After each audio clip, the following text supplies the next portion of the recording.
Hello, everyone. Welcome to A Garden a Day with Maidenbrock Gardens, where we explore the world one garden at a time. Happy New Year, folks! We're starting off our new year exploring Fitzroy Gardens in Melbourne, Australia. But first, it's a new year and we are starting something new. We've signed up for Substack and we will be launching a monthly newsletter later this month. The newsletter will be the place to read about our garden adventures, our preservation and renovation efforts for our old farmhouse and outbuildings. We'll share recipes from days gone by and we'll dig into the history of this old farm. To sign up, head over to Substack or click on the link in today's notes that will take you to Substack and sign up with your email address. You don't have to worry about us filling your inbox. I plan to write only about one newsletter a month, maybe a few other essays in between newsletters, but no more than once a week at most. And I won't sell your email address, so you don't have to worry about spam.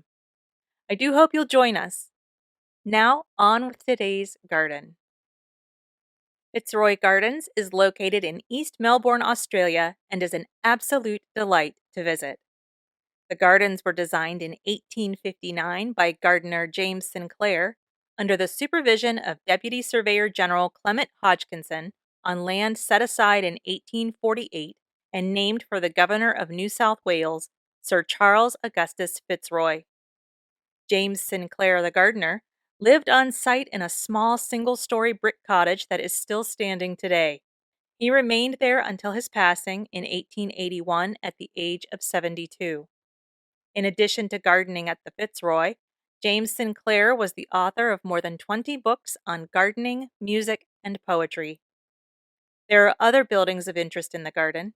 Cook's Cottage is most likely a favorite for history buffs. It belonged to the parents of Captain Cook. Built in 1755, it is the oldest building in Australia, but it didn't arrive in Australia until 1934. Captain Cook's parents lived in Yorkshire, where Captain Cook was born. The cottage was dismantled and shipped to Melbourne and reconstructed in Fitzroy Gardens in 1934.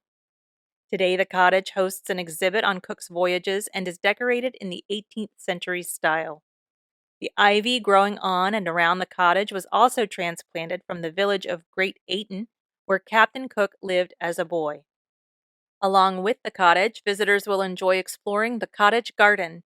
A tour of the cottage is available and lasts about 30 minutes. There is also a miniature Tudor village, which was given as a gift to the city of Melbourne in 1947 as thanks for sending food to Britain during World War II. The village includes a church, a school, and several houses, including a replica of William Shakespeare's house. Other structures of note in the gardens are the Band Pavilion, constructed in the 1860s, the Temple of the Winds Rotunda, erected in 1873, and the Conservatory. There are also two tree sculptures worth mentioning. The first is the Fairies Tree by artist Ola Kohn.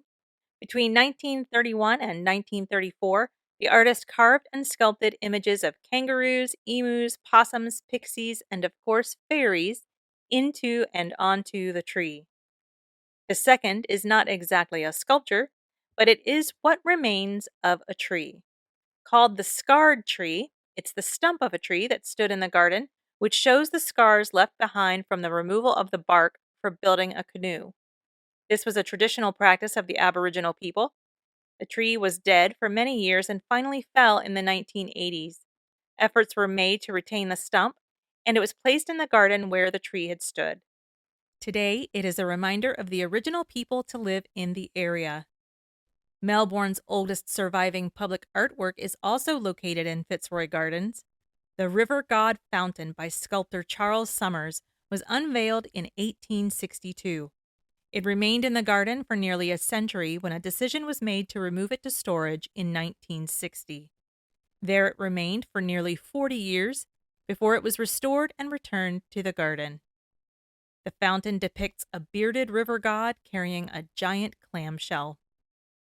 There are other fountains, monuments, and statues located throughout the garden, including those of Queen Victoria, William Shakespeare, and Robert Burns, among others. Today's garden retains much of the original garden path layout, as well as many trees planted in the mid to late 1800s. Most notable are the avenues and rows of 270 elms, considered some of the best in Victoria. The best months for blooms are September to November. In summer, December to February, the garden hosts festivals and other outdoor events. In December, the garden usually hosts carols by candlelight, and in January they often host events for Australia Day. The garden spans a little more than 64 acres and is listed on the Victorian Heritage Register. Fitzroy Gardens is open every day of the year from 6 a.m. to 9 p.m. in summer and from 7 a.m. to 6 p.m. in winter.